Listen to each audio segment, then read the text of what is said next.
I love this quote, so see what you say. It says, Steven, he hears everything, he knows everything, he sees everything, and remembers everything. Is that true? Well, thanks, Mom.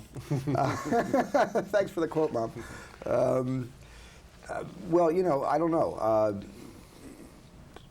According to my kids, no, that's not true at all. It's not an accurate quote at all. According to my kids, I missed more this than came from your cinematographer, I think. Okay. Oh, Janusz Kaminski. Well, that's good.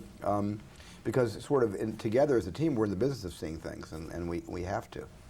How have you changed in, say, 10 years of directing? Can you see a visible change in how you conduct yourself on a set and how you edit and how you do your films? You know, I think that I've changed in terms of the subject matter that interests me more as an older person than when I was a much younger filmmaker. But in terms of how I approach a story and how I, you know, gather the best people I can possibly gather around me to help make the movie, I think that's remained pretty consistent. Pretty good at delegating? Yeah, I'm very good at delegating. You have to, because a movie is a collaboration. You cannot, you know, we're not Willem de Kooning painting, you know, American Impressionism on expressionism on a canvas. It really, everybody has a hold of that brush. I know you did it on purpose to us as an audience in the first 30 minutes of this film, and I know you're hearing a lot about it, and I'm seeing the print people write a lot about that. You really did want to knock us on the head really hard in that first 30 minutes, didn't you?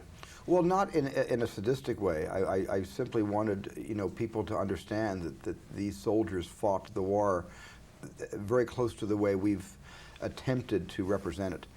That this wasn't a glorification of war. I wasn't trying to romanticize World War II, which has, as you know, been utterly romanticized over the years, starting with the John Wayne pictures, as a noble war. It was certainly a necessary war, but I certainly wanted to immediately debunk the mythology of that war in the first, you know, 24 minutes of the picture.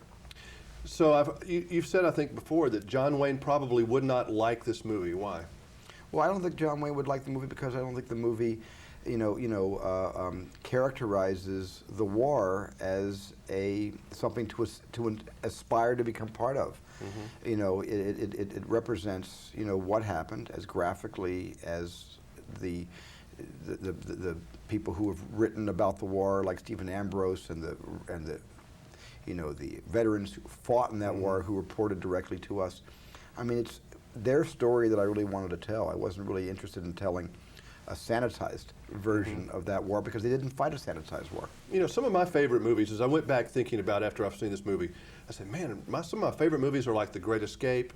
I even like A Bridge Too Far. These are not perfect movies, but I enjoy Midway. I like those type of stories because they're about heroes, they're about people overcoming adversity, good over evil, all the good things that, you know, sometimes literature and even film has done for us. But no one really has tried to take the polish off the war, have they really? No, I don't think so. I think Oliver Stone did a very good job taking the polish off the war with Platoon. Yeah.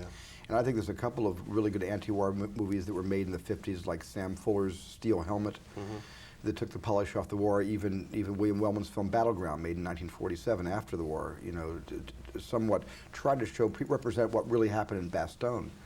As a young director, were you did you like war movies? Is that some of the genre of films that you happen to like? Yeah, war movies, I much preferred war movies to westerns when I was growing up. Me too. Because they were always on television, and I watched all of them, believe me.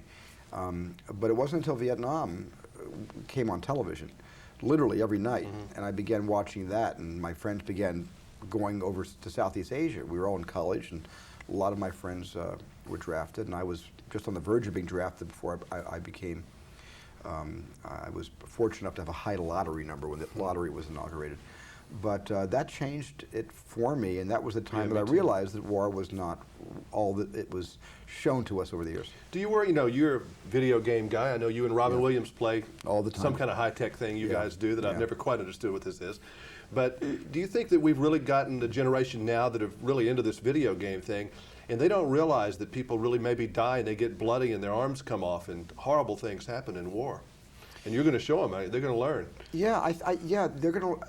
I think that in a sense, the video games, in a way, which is, I mean, when you get shot in a video game, you just disappear. Well, when you get shot in a video, more blood comes out of you than people have in their systems in real life. I mean, it's all kind of accentuated and sensationalized and turned into a kind of theater of the macabre. I think a lot of these video games are very macabre and not very realistic. what we did was realistic, or at least attempted to be realistic. I think that a lot of movies and a lot of video games have desensitized young people to violence. And I think, in a sense, what this movie could do is resensitize, those same people into understanding that this is – serious business. All your movies are a personal thing. Is this pretty personal to you, this film? Yeah. I mean, Schindler's List, obviously, I know was personal to you. Yes. But, you didn't go out and talk about it a lot, in the press particularly. Do you feel something about this film that you really want to get the message out of something? Well, yeah, I mean, there were a couple messages. The first thing is I would like people to see the picture of a certain age. I would not like people coming to see this movie who are 14 years old or under. And I kind of went on the road with this picture, which I haven't done in about 17 years, basically to warn parents, if they still have control over their 14-year-olds, and certainly anybody younger than that, this is literally a picture they shouldn't even, go to see with an adult with them. They should just not see it at all. And I think around 15 over that, kids are driving cars now, and many kids fought and died at 17 in Normandy. I think that's appropriate age to see this picture. So I was concerned about the level of reality and just wanted to let people know, and from me personally, that this might not be a film for everyone, but I think those who can manage it are going to be fulfilled by it. Do I get the impression that you're kind of a juggler in many ways, that you can work on more than one thing in one time? Or do you find yourself working on more than one film, more than one project, doing a lot of stuff? I can work on a lot of things at one time. Often I won't. When I made Schindler's List, when I made Saving Private Ryan, I only made those pictures. I did no other business. But sometimes it helps me when I'm working on something to do something else for a half an hour, 45 minutes, because what that gives me is it gives me my objectivity back, something that a filmmaker loses very quickly when they're making a picture. And if I can divert myself and do something else and then come back to it again, I usually come back to it and I suddenly see it from a fresh angle. So we're no threat of Randy Travis getting a phone call in the middle of the night. Hi, this is Steven. I found a great song that someone pushed for me. No, I will not be infringing into any song business in my life. I have a tin ear. Your name is on that, but you let the other guys mess with the musical side of DreamWorks, right? Yeah, I'm a good audience for them. You're a good audience for them. And we've heard you attached to every kind of movie known to man. I heard one today, Charles Lindbergh's story with Tom Cruise. Is there any truth to that one? Well, there's no truth to Tom Cruise and Charles Lindbergh. There is the truth that my company, DreamWorks, purchased the film rights to Scott Berg's as yet unpublished What a neat story. book. I'd like to see that. It's movie. a good story of Charles Lindbergh. He said Tom might have been interested in that, but I'm sure he's interested in a lot of things. That's all. Both Toms. Yeah. The other Tom would be good in that too. I think I should only cast Toms for Charles Lindbergh. They're all else. good. All the Toms are good. Tom Sizemore, he's fine. So all that.